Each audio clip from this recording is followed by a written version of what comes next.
저는 전방 인공수정체 삽입 후 수포성 각막병증이 발생한 경우 시행할 수 있는 전방 인공수정체의 제거와 인공수정체 공막 고정술에 대해 발표하고자 합니다. 본 비디오에서는 일반적으로 사용하는 방법과 전방 인공수정체의 다리 부분이 인접한 전방각과 유착을 일으킨 경우 인공수정체를 기술적으로 제거하는 방법을 비교하여 소개하고자 합니다. 백내장 수술 후 발생하는 각막 내피 세포의 손상은 여러 가지 원인이 있을 수 있습니다. 이 중 인공수정체에 의해 발생하는 각막 내피 손상에 대해 살펴보겠습니다. 1949년 영국의 리들리가 실질적으로 사용 가능한 인공수정체를 개발한 이후 전방 인공수정체, 홍채 지지 인공수정체에서 그 부작용을 현저히 줄인 후방 인공수정체로 변화하여 왔습니다. 전방 인공수정체는 광학부가 볼록하여 각막 내피에 직접 맞닿게 되었고, 현재 쓰이는 인공수정체와 달리 부드러움이 부족하여 각막 내피 손상을 유발하여 각막 부종은 수술 후 흔히 볼 수 있는 합병증이었습니다. 된 전방 인공수정체를 제거해야 하는 경우가 생기게 되었고, 다음과 같은 위험성을 갖게 되었습니다. 첫 번째로 전방 인공수정체를 제거하는 경우 생기게 되는 홍채의 손상입니다.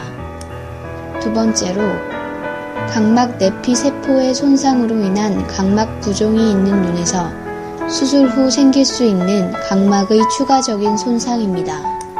세 번째로 삽입된 전방 인공수정체가 인접한 전방각과 유착이 있을 경우 전방 인공수정체를 제거하는 시술 자체가 어려울 수 있다는 점입니다. 첫 번째 증례로 20년 전 좌안의 전방 인공수정체 삽입술을 시행받은 55세 여자 환자입니다.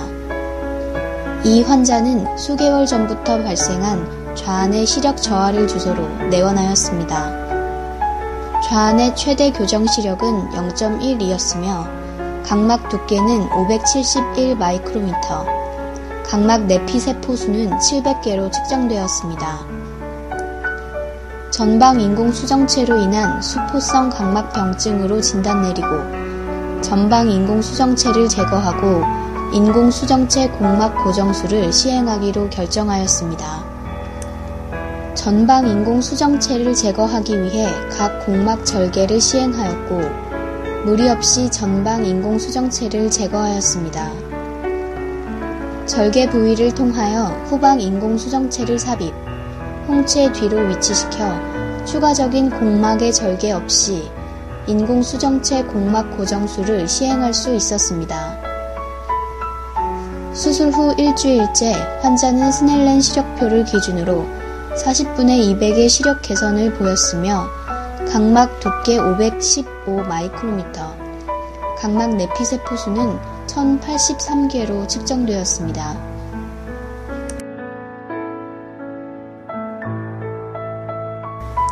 두 번째 증례입니다. 6년 전 우한의 전방 인공수정체 삽입술을 시행받은 59세 남자 환자가 우한의 시력 저하를 주소로 내원하였습니다.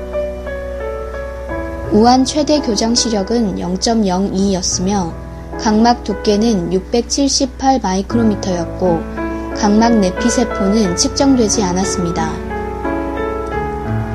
슬릿램프 검사에서 전방 인공수정체의 다리 부위가 전방각에 유착되어 각막 내피에 이리테이션을 유발할 것으로 판단되어 전방 인공수정체를 제거하고 인공수정체 공막 고정술을 시행하기로 하였습니다.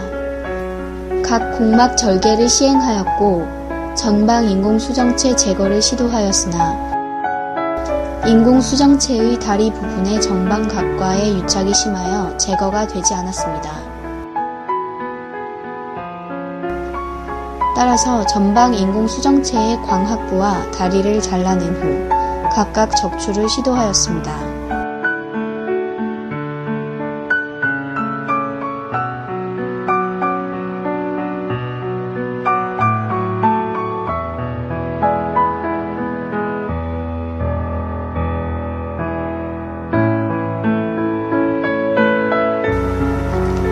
이후 절개 부위를 통하여 후방 인공수정체를 삽입하여 공막 고정술을 시행 후 수술을 종료하였습니다. 수술 후 일주일째 환자는 스날렌 시력표를 기준으로 20분의 250의 시력 개선을 보였으며 각막 두께는 619 마이크로미터로 수술 전에 비해 각막 부종이 감소하였습니다. 본 비디오를 통해 다음과 같은 내용을 전달하고자 합니다.